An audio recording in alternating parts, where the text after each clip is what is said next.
नमस्कार मित्रांनो, फाल्गुनची ती कोवळी पहाट. आकाशावर गुलाबी आणि केशरी रंग अलगद पसरत होते. गाव अजून जागं झालेलं नव्हतं, पण हवेत सणाची हलकी चाहूल होती.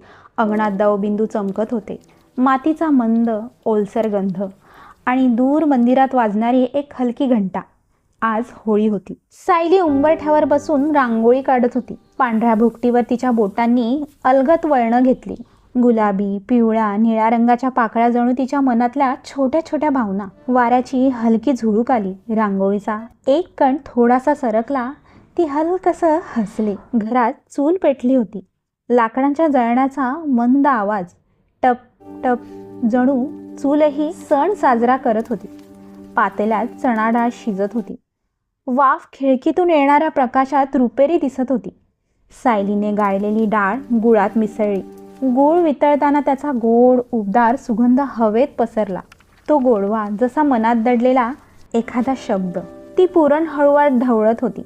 लाकडी चमच्याचा आवाज एकसारखा शांत, जणू एखादा गुपित जपून ठेवत.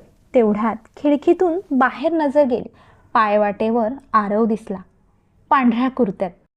सकाळच्या प्रकाशात हलकासा उजळलेला. क्षणभर नजर भिडली. फक्त 2 क्षण, पण त्या 2 क्षणात जणू वेळ थोडासा थांबला. त्याने हलकसं हसू दिलं आणि नजर खाली गेली. सायलीच्या गालावर गुलाबी छटा उमटल्या. ती चुलीकडे वळली, पण मन अजूनही खिडकीतच होतं. पीठ मळताना तिच्या हातात ऊब होती. मऊ गोळा, हलका दाब, तिच्या श्वासाचा मंद आवाज.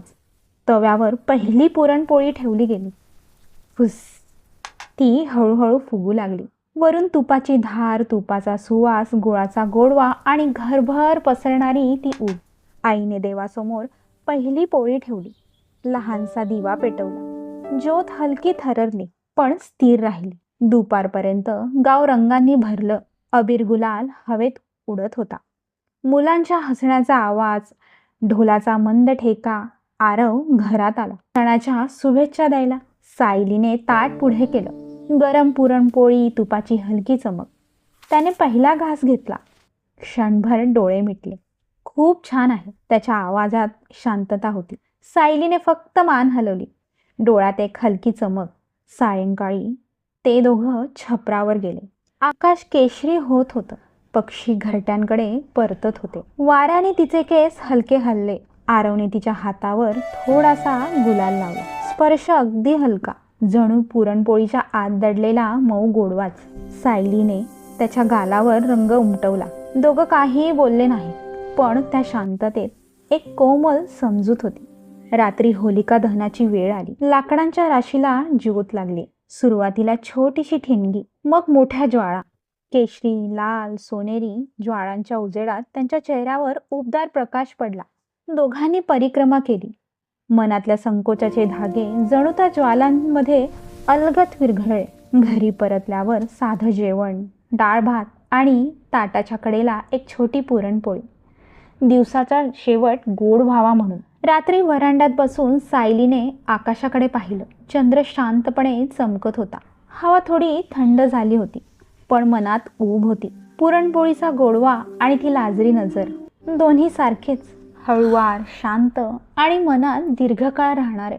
त्या रात्री गाव झोपलं. फक्त वाऱ्याची सळसळ, दूरवर मंद आवाज आणि घरात साठलेला गोड सुवास. त्या गोड सुवासात एक कोमल प्रेम शांतपणे उजळत राहिलं. न बोललेलं, पण मनात खोलवर दडलेलं. आणि होळीचा तो दिवस गोड आठवण म्हणून मनात कायमचाच राहिला. तर मित्रांनो, तुम्हाला ही गोष्ट कशी वाटली बरं? मला नक्की कमेंट करून सांगा आणि आमच्या चॅनलला नक्की सबस्क्राईब करा. तोपर्यंत धन्यवाद.